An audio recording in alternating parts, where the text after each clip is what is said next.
Hello students, now we will study chemical changes.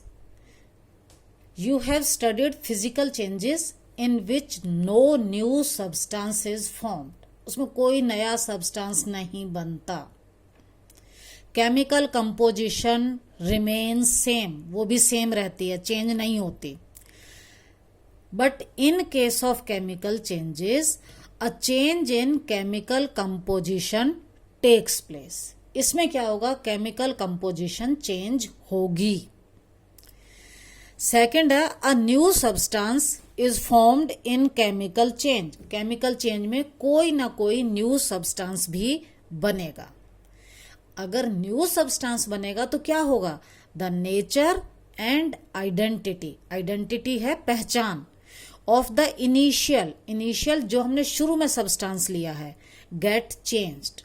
मतलब जो substance हमने लिया है उसकी केमिकल कंपोजिशन चेंज हो जाएगी, नेचर चेंज हो जाएगी, आइडेंटिटी पहचान बदल जाएगी और कोई ना कोई न्यू सब्सटेंस बन जाएगा. ऐसे चेंजेस को हम कहेंगे केमिकल चेंजेस.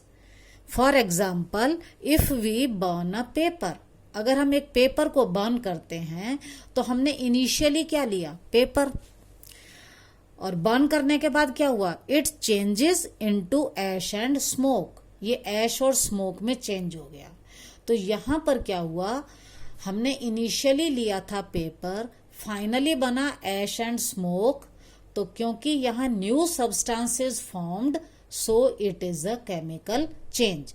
यहां पर सब्सटेंस की नेचर और आइडेंटिटी चेंज हो गई, केमिकल कंपोजिशन चेंज हो गई, न्यू सब्सटेंस बना, इसलिए ये होगा केमिकल चेंज.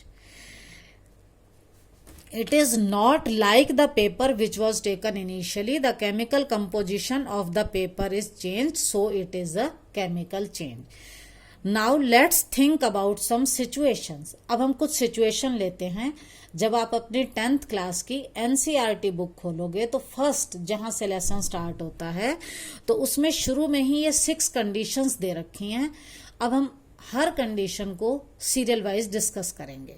फर्स्ट कंडीशन है what happens when milk is left at room temperature during summer. Summer गर्मी के मौसम में अगर हम मिल्क को रूम टेम्परेचर पर, रूम टेम्परेचर मतलब बिना फ्रिज में रखे, बाहर ही कमरे के अंदर वैसे ही रख दें तो क्या होता है? ज्यादातर बच्चे कहेंगे दूध फट जाता है. लेकिन आपको बोलना है अगर ध्यान से देखो तो वो दही की तरह से जम जाता है. इस काम को आप करके देखना. थोड़ा सा दूध गिलास में रख देना सुबह और उसे शाम को देखना. बॉईल नहीं करना आपको. Milk gets solidified.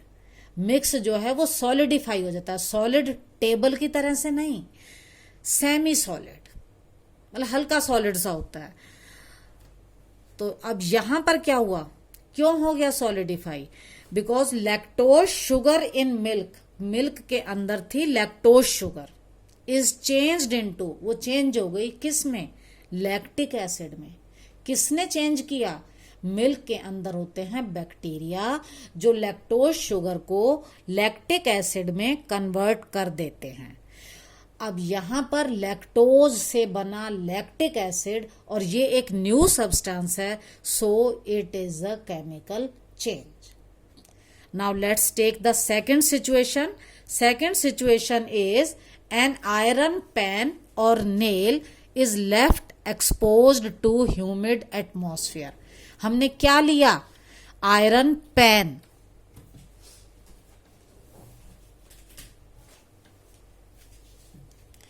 Iron pan और नेल, नेल होता है लोहे की कील, इज लेफ्ट एक्सपोज्ड, अगर हम उसको छोड़ दें, to humid atmosphere. Humid atmosphere का मतलब है ऐसा मौसम जब वाटर वेपर एयर के अंदर या एटमॉस्फेयर के अंदर ज्यादा होते हैं. जैसे रेनी डेज में, रेनी डेज में क्या होता है? वाटर वेपर बहुत ज्यादा होते हैं.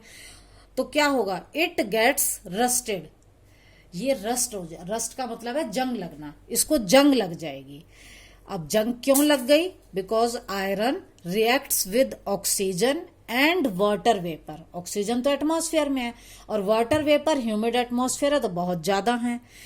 तो आयरन ने किस किस से रिएक्ट किया? ऑक्सीजन से और वाटर वेपर से of the atmosphere to form rust. Here rust is a new substance. अब न्यू सब्सटेंस बना है तो क्या होगा? It is a chemical change. Now third, grapes are fermented. आपने सुना है अंगूर के रस से शराब बनती है, वही फर्मेंटेशन है। इसी प्रोसेस को हम फर्मेंटेशन कहते हैं। इसमें क्या होता है? On fermentation sugar in grapes, grapes के अंदर जो शुगर होती है दैट चेंजेस टू एल्कोहल। अब alcohol again a new substance. अगर न्यू सब्सटेंस बना है तो ये हो जाएगा it is also a chemical change. Next है नंबर 4, फूड इज कुक्ड। जब फूड को कुक करते हैं तो क्या होता है? In this case also chemical composition of food gets changed. वो भी चेंज हो जाती है। जो हम बाजार से सब्जी कच्ची लाते हैं या गेहूं लेते हैं जिससे आटा बनाकर रोटी बनाते हैं, तो यहां पर भी क्या होता है? बहुत सारे चेंज आ जाते हैं कुकिंग के बाद, बिल्कुल चेंज हो जाती है। तो न्यू सब्सटेंस बना, so it is also a chemical change. Next is food gets digested in our body. जो हम फूड खाते हैं मेनली वो स्टार्च होता है, लेकिन स्टार्च के अलावा उसमें फैट और प्रोटीन भी होता है। तो क्या होता है? वो जो फूड है अंदर जाकर ऑक्सीजन के साथ रिएक्ट करता है और ग्लूकोज बनता है। तो ग्लूकोज यहां पर न्यू सब्सटेंस है। न्यू सब्सटेंस है तो ये भी केमिकल चेंज है। ये सब केमिकल चेंज के एग्जांपल है। नेक्स्ट है वी रेस्पायर।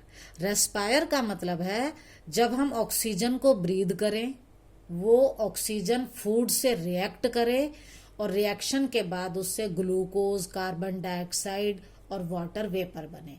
इस पूरी प्रोसेस को रेस्पिरेशन बोलते हैं। इस प्रोसेस में भी वही न्यू सब्सटेंस बन रहे हैं। ग्लूकोज है, कार्बन डाइऑक्साइड है, वाटर वेपर है। So it is also a example of chemical change. अब मैंने आपको जितने भी एग्जाम्पल बताए, जैसे सबसे फर्स्ट में हमने क्या लिया था? मिल्क जो लैक्टिक एसिड में चेंज हो गया। फिर आयरन पेन लिया जो किसमें चेंज हो गई? रस्ट बन गई। थर्ड एग्जाम्पल में हमने क्या लिया था? थर्ड में हमने लिया था ग्रेप्स की फर्मेंटेशन हुई, अल्कोहल बना। फोर्थ में फूड कुकिंग हुई, टेस्ट और उसकी नेचर बदल गई। फिफ्थ में हमने फूड का डाइजेशन लिया जिसमें ग्लूकोज बना। और सिक्स्थ में रेस्पिरेशन।